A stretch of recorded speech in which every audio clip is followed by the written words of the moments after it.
Eң жол тозылған жерлер ушулар болуп атат да. Эң маселен көйгөйлүү маселе мынау трасса вообще жок.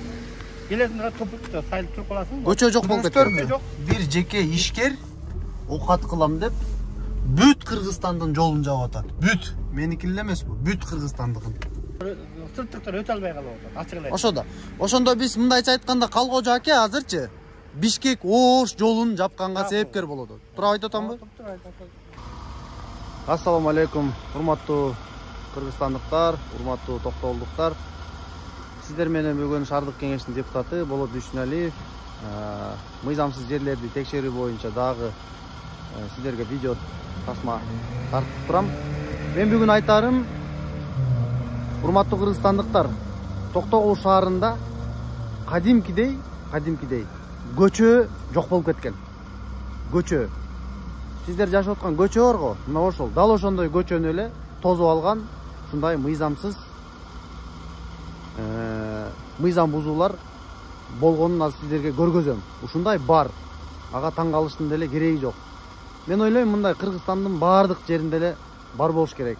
Мен турган жер азыр Токтогул шаарынын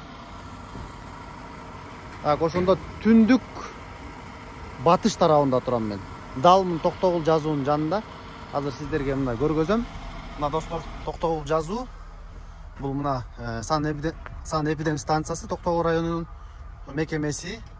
Тигил башта Турдуманбетов Осмон аганын үйү. Эсиңиздерге сала кетсем, мына Турдуманбетов Осмон ага остундагы үй бүлөсүнө таандык Алымкан соода борборунун мыйзамсыз ошол жерде тосуп алган тосмолорун да ал деп мэрияга дагы түз кагаздар жөнөткөнбүз, видео тасмада тартканбыз, тилекке каршы иш аткарылбай атат. Ошондой боло турган болсо биз анда дагы иштей бермекчибиз. Мына бул турган көчө, мен турган көчө, производственный көчөсү, мына бул производственный көчөсү. Сиздерге мына жакыныраак көргөзөйүн. Кадимкидей үй бул, производственный көчөсү, үй. Мына көчө бул кадимкидей, ушу көчөдө жайгашкан ишканалар, үйлөр. Мына сиздерге ушул жол барат эле жок болуп кеткенин көргөзөм азыр сиздерге. Буларга кантип кимдер тарабынан ошол атайын тастыктоочу документтер берилген, аны эми иштин алкагында көрөбүз. Бирок мен азыр шаардык кеңештин депутаты катары ушул көчөнүн сиздерге бара жатып эле жок болуп кеткенин көргөзөм. Кеттик анда. Достор, анда мына кеттик. Нур мечитинен жылдык. Азыр сиздерге жол узактыгына байланыштуу машина менен ушул тартып чагылдырып көргөзөм. Мына бул азыр Кыргызстан көчөсү, бул болсо Бишкек-Ош трассасы. Мынакей, бул болсо ошого параллельный көчө болуп эсептелинет. Производственный көчөсү. Кыргызстан көчөсүнөн өттүк. Мына достор, ушундай эле жашынакай көчө болгон. Ушундай көчөлөр Токтогул шаарында жогорку деңгээлдеги ушундай. Коррупция десем жаңылышпайм. Эми ымаланышып, жең ичинде сүйлөшүп отуруп, ушундай даражага жеткен да. Жада калса көчөлөр жок болуп кеткен. Мен эми элдин өкүлү катары бул маселелерди көтөрүшүм керек. Эл атайын мен ишенип ушундай маселелерди көтөрөт деген. Бул мен түшүнүп атам, бирөөнүн окаты, бирок бул жалпы элдин да колдоно турган нерсеси да бул. Жалпы эл колдонот мындай маселеничи. Бул жолду эми жалпы эл колдонот. Машинасын айдайт, жол болсо дайыр ошол жерде жашоочулар бар дегендей. Азыр өзүңүздөр күбө болосуздар. Ушундай мыйзамсыз жолсундар орун алганда биздин шаарда. Бул жагы рейс. Мына ушундай производственный көчөсү. Бул жагы болсо мына рейстин түйүнө курулган май куюучу жайы. Аны кийинки эфирлерде тартабыз.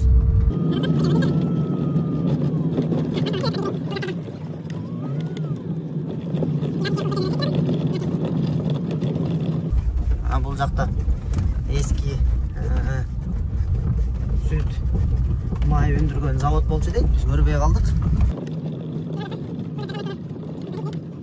Бул жер болсо эмнегедир казылып калыптыр. Ким казып атат, эмнеге казып атат, азырынча маалыматым жок. Мына достор, бул жак болсо азыр көмүр кампа болуп калыптыр.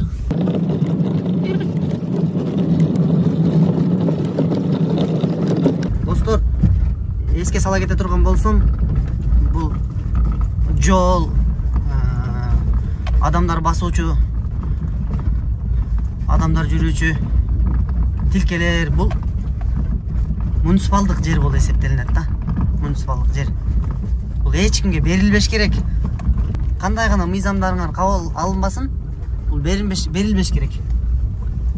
Мына достор, азыр биз Бөкөнбаев көчөсүнөн өттүк. Дал ушул жерден баштап кызык башталат да. Карасаңыздар, мындай келет эле. Биз бул жерде агага айттык элек. Ушул жерди алуу боюнча мен буга чейин да видео тасмалар тарткам. Көрдүңүздөр, ушундай курулуштар курулуп калган, кадимкидей бияктарды тороп алган, эшиктерди жаап алган. Бул агам жакын арада ушул ачып берем деп атат. Мына карасаңыздар, машиналарды токтотуп алышкан. Кадимкидей ушунду королоп алышкан да. Ушундай да болобу?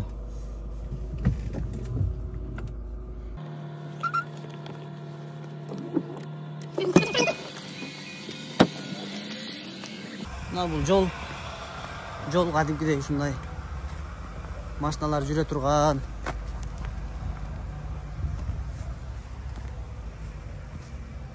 Адамдар баса турган кадимкидей жол. Бул жактардын баарын азыр териштиребиз. Эмне үчүн торолуп калган, кандай болуп торолуп калган? Жолдун боюнда кимдер ишмердүүлүк кылып атат? Жолду ким берип жүрген? Баарын тактайбыз, Кудай буйрса.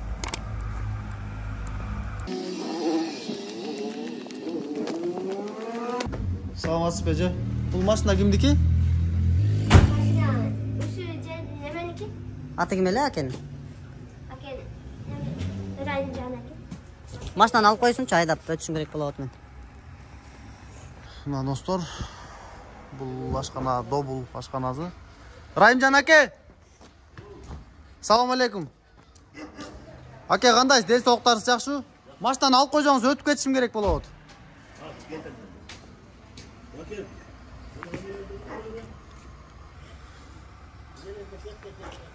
Мына достор, мен сиздерге ушул көчө жөнүндө айткым келип атат.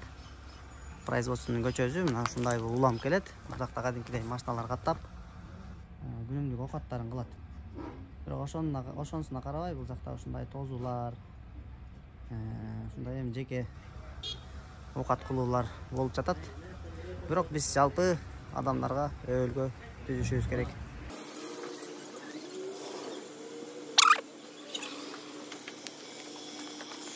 Бул жакта сиз жашайсызбы?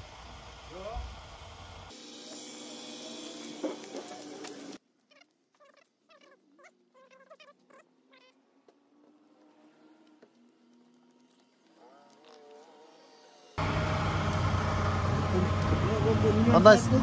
Мен производственный көчөнү тартып аткам, башынан аягына чейин бир тартып коеюн депчи. Аны эми сиз Кудай буйрса бул жерди ачып берем дедиңиз. Алдагы жерлер такыр эле жабылып калды да. Мен вагон жылдысам Айдаркандын немесине келип каласың. Чөпкөнөсүн баары. Могул аке, могу курулуштар эмне болуп калат ошондо? Мен биягын жылдырам да, аны жылдыра албайм да, пешке турган жерим бар. Мен подвалга эле кирген жеримди алчы, мен кызыктыгымды барды биягычы. Подвалда бар, а? Анда бул жагы мындай жылат экен да. Аны эле жылдырып берем. Мен эми бер производство, производство жол болгондо берден өзү эле илгерте колхозго чейин жол болчу. Анан колхозлор кийин партнер нефтеме кылып атыптыр. Ооба. Партнер нефти алып анан сатып жүрдү да алар, а? Аренда бар койгон. Кийинки генплангач аягын эме киргизбей коюштур да. Болбосо илгери биз жаш кезде тетекан жол болчу. Эми биякты эметсең мен жылдырып эле коем, анан мен подвалга кирген жеримди жылдырмак болом. Верховный сотко берсең жылдыра албайм да тура. Анан жок, сиздин жумуш ишмердүүлүгүңүзгө деле жол тоолоюн деген эч ким жок. Жок, болгону баа жалпы эл колдонуучу дагы бир укук болуш керек да. Мээрине деле айткан баягы, мен кыска чейин, жаска чейин биягын кечине 12де жаап турайын, эртең мен 6да турлашып койдум. Мен алкаш мыяк тур деп, мен бияка жылдыргандан кийин булар тосушум керек, кишире албайт. Ооба, сиз могул жактарды тыкан сонун кылып тоссоңуз 2 метр жылдырам аракасы. Азыр эми азыр булар келишим негизинде да могулар, а сиздики же? Мен мына деген факылыма 10 жыл болду ачылган началар деп. 10 жылдан бери эле тияка көчүрүп салган, макул жылдырат депчи. Биягын анан вагон жылдырам да, паркумага чейин 2 метр жылдырам. Вагон азыр бул ишмердүүлүк кадимкидей соода кыласыздар да, бул жакта тамак сатып. Вагон болчу да. Анан эми мен алсам тетеаны түз кете албайсың бул жолдучу. Gördün mü teteklerin bарын gördün? Az ошол жака чейин барам да. Az барып көрөйүн. Анан жас болсо Кудай кааласа көрөбүз. Кудай буйрса. Анан биян келип көрөрүм. Анан мергеде айттым мен ака атандаш өт дегенен тиги. Мен эле көрүнөт экенде жаап койсом жерден чагын ачып коеюн, кечке ачып турат. О. Анан жас болсо. Ошентиңиз аке, сиз биринчи ачып бериңиз жазында. Өзүмө кылга жас келет дейт.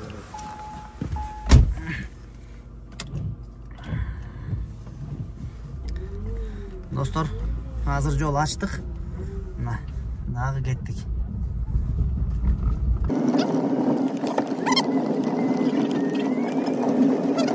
Бул жакта кадимкидей үйлөр бар. Мына бул жакта жада калса көчөнүн аты өзгөрдү. Бекмамат Осмонов атындагы көчө экен. Демек, турак жайлар кадимкидей жөнөкөй адамдардын жашоосу улана турган үй. Демек, көчө, машина кирип чыгыш керек. Демек, ал жерге өрт коопсуздугу деген бар. Жана башка коопсуздуктар бар. Суу түтүктөр бар. Электр энергия деген бар. Ошолордун бардыгы тартылып, камсыз болуп, жана коопсуздук дайыма болуп туруш керек. Эгер да могул үйлөрдө Кудай сактасын, кырсык боло турган болсо кантип адамды куткара алабыз. Мына бул деген эми түздөн түз эле өлүмгө түртүү болуп атат да. Ошондуктан жолдор дайыма ачык болуп туруш керек. Бардык жактан шарттар түзүлүп туруш керек. Кандай гана кыйынчылык болбосун, кандай гана коопсуздук болбосун, дайыма шарттар болуп туруш керек. Мына достор, караңгы болуп калды, бирок ошончо дагы бул видеону чыгарбай койбосом болбойт. Мына биз азыр ошон Токтогул көчөгө келип калдык. Көрдүңүздөрбү, мына ирригация системалары, ушунун баардыгы элдин капчыгынан чогулган акчага дайыма түзөлүп, эки жагы каралып турат. Бирок көрдүңүздөрбү, мына бул жерден мыйзам бузуулар, одону мыйзам бузуулар башталганын көрсөңүздөр болот. Мына жол келатып эле. Бул жерде бир баатыр, ким экен билбейм, азырынча ким тозо болгонун. Бирок бир баатыр тозо болгон да бул жактычы. Баатыр тозо болгон, көрдүңүздөрбү достор? Бул жагына ишкана ачыптыр. Бул жагын болсо тозо алыптыр. Азыр көрөйүн жакындан.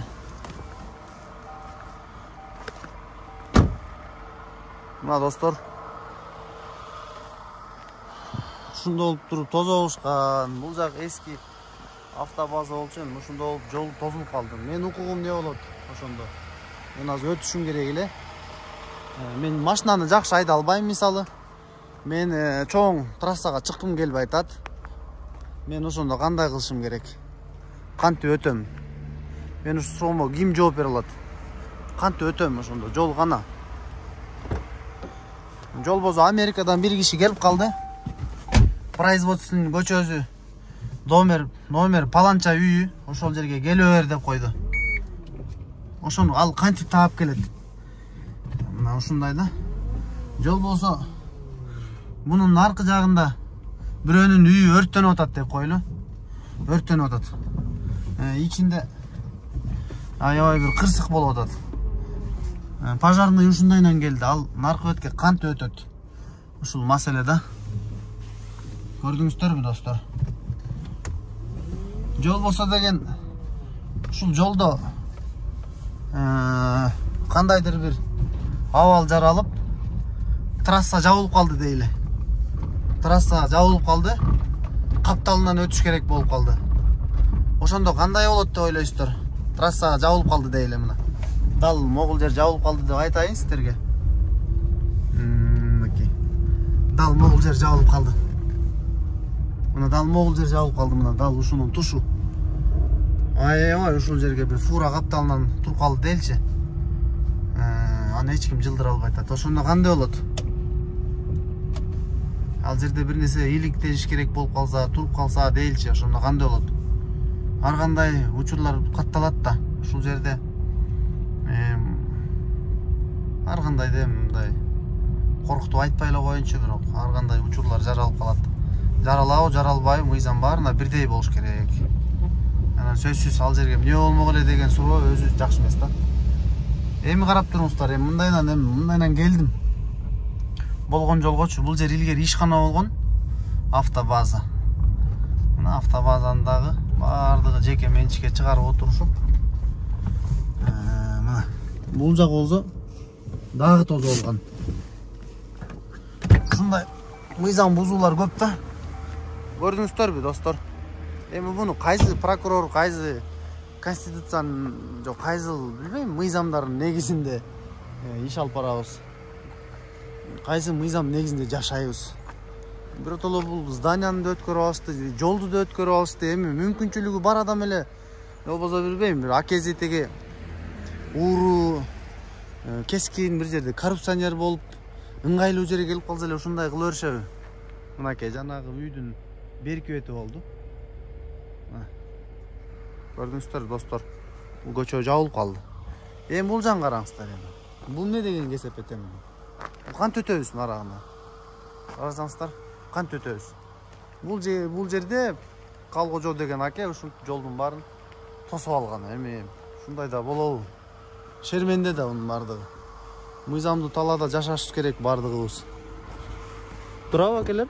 Жакшы. Өзүңүздөр кандайсыздар? Азыр баарын мындайынан узунунан көчөнү тартып келатам, мындайынан келат эле көчө жок болуп кетип атпайбы? Ошон карабайсызбы? Элдин баарына бирдей өбөлгө шарт түзүлүш керек да. Эми булар ок аткылсын деп эле ок аташын карап отура беребизби эмичи?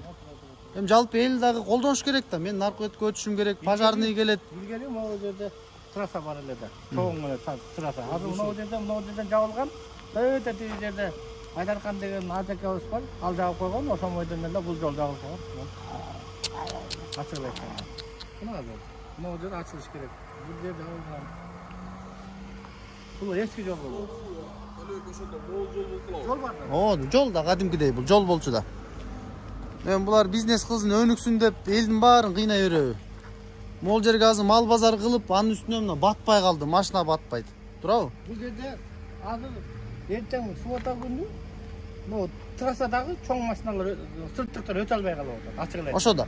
Ошондо биз мындайча айтканда Калгожо аке азырчы Бишкек Ош жолун жапканга себепкер болот. Тура айтып атамбы? Мына. Бу жерде эч кандай эме жок. Бечеки сөз жок бул. Эң таза нерсе, мына трасса жол жабылбаш керек болчу да. Ошо да. Эртеси күнү, мына эртең суббота күнү болот, машиналардын баардыгы ушул жерде, ушул эшикке чейин келип келет. Ушул тегинде мабылга турат, айланып келип туруп эшикке чейин келет. А бирок тиги трассадагы элдер кыпчылып өтүп атат. Даже жөгүш өтө албайт ошол жерде. Ошо да. Суббота күнү. Ошондой. Мамадар жакта айтпай эле коелу. Эң жол тозулган жерлер ушулар болуп атат. Эң маселанын көйгөйлүү маселеси мына трасса вообще жок. Келесиң тупикте сайылып туруп каласың. Көчө жок болуп кеткен. Көчө жок. Издеп келесиң эле көчө жок болуп калат. Кайда айланып келет. Биякта көчө бар эмес беле, эски кишилер келет байкуштар, алар таппай кетип атат. Жолду таппай кетип. Рахмат аке. Мен дагы улантайын, видеону тартайын, элге чыгарайын. Анан кийин мыйзамдуу жолдор менен Кудай бул шаардык кеңешке карай, шаарга карайт булчу. А мен атайын ушу корутундулар чыгарып, биздин ошо депутаттар комиссиянын алкагында дагы текшеребиз. Аны өзүм дагы азыр мына блогерлик менен текшерип атам. Сунуштарын баарын беребиз. Келечек үчүн чоң Мерди иштетебиз азыр, юристтерди иштетебиз Кудай буйруса. Соттош керек булар менен. Рахмат. Мына достор, улуу инсандар бул жактын баарын билет. Көрдүңүздөрбү? Бир жеке ишкер окат кылам деп бүт Кыргызстандын жолун жаап атат. Бүт. Меники эле эмес бу, бүт Кыргызстандыкын. Бул мына Бишкек Ош жолу. Биздин стратегиялык жалгыз жолубуз бар ушулчу. Жалгыз Ошко каттаган жалгыз жол. Дагы альтернативалык жол Нарын аркылуу кеткен жол бүт элек. Заправка ким могулчу май куюучу жайга ким уруксат берген билбейм. Кайсыл токтогулдун ушул кыйыны уруксат берип койгон. Ушул болжолдоп мына могул жер жол болуш керек эле достор, мына могул жерлерчи. Тегиз деп туруп бул жакты өздөрүнө мына жеке ишкерлер эптеп эле ушу чөнтөгүн кампайтмайдын жолу болуп атат да. Мына кадимкидей алып алышкан. Бузуш керек булардын бардыгын. Булардын баарын бузуп, жолду калыбына келтириш керек. Жолду ачып коюп, анан бизнесин кыла берсин. Бизнеске биз жолтоо эмеспиз. Бирок ишкерлер дагы карапайым байкуш калктын укугун бузбаш керек. Мынакей достор, кайра ушул зигзаг болуп улам көрүп атасыздарбы? Жылан сыяктуу кирип чыгып атам. Сиздерге видеону толук көрсөңүздөр бардыгы түшүнүктүү болот. Эң кызыгы бул жагы прокуратура мыйзамдын так аткарылышын көзөмөлдөгөн орган. Көрдүңүздөр, булар өзүнүн көчөсүн көзөмөлдөө болуптур, бирок жалпы элдин көчөсүн кантип болду экен? Мына ушул видеонун алкагында дагы аларга Кудай буйруса сунуш пикирлерди азыр иретинде да берем. Бул жагы госрегистр. Булар дагы бул көчөнүн айланасын бербептир. Красная книга берзе Калыгожо акебизге окшогон да бир ишкер бул жакты тозуп алып, трассага чоң кафеден куруп, ишин майын чыгарып, чөнтөгүн кампайта бермек. Андай шыктуулар токтогулда көп эле. Жер берип койсоң өнүктүрүрөм депчи. Жакындап калдык. Мына көрдүңүздөр, жол ушунча эле уланат кадимкидей. Бир 4-5 чакырым аралыкты машина менен айдап өтүп көргөзүп берип атам. Бул жакта уланат. Анан бул жакта айыл бар, айыл Ижлострой деген. Мына ушул жака уланып кетет, мына достор. Мындан нары текшербей эле койлу. Мына ошол производственный көчө ушинтип уланып, мындан нары ушул айылга кирип кетет.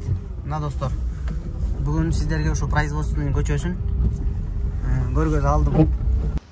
Мына достор, ошентип сиздерге производственный көчөсүн баарын көргөзүп чыктым.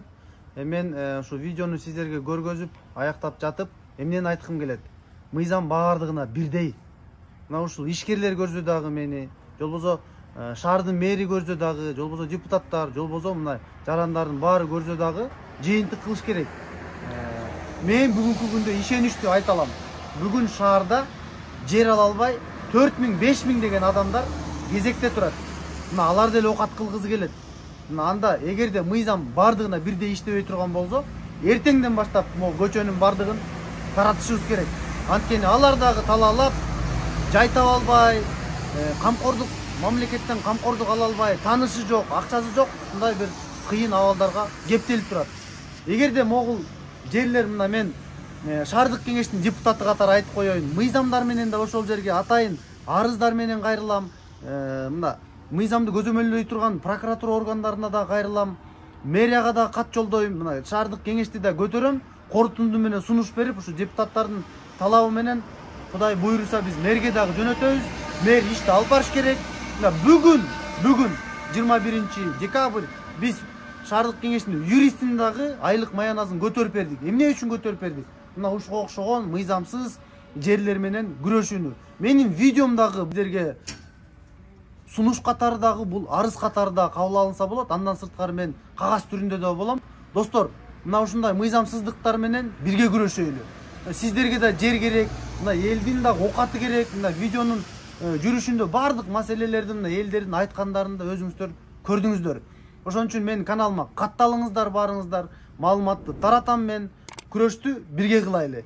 Кийинки көрсөтүүдө Сарпашевдин кылыктарын баштайбыз. Келе жаткан жаңы жылыңыздар менен үйүңүздөрдө тынччылык, токчулук болсун.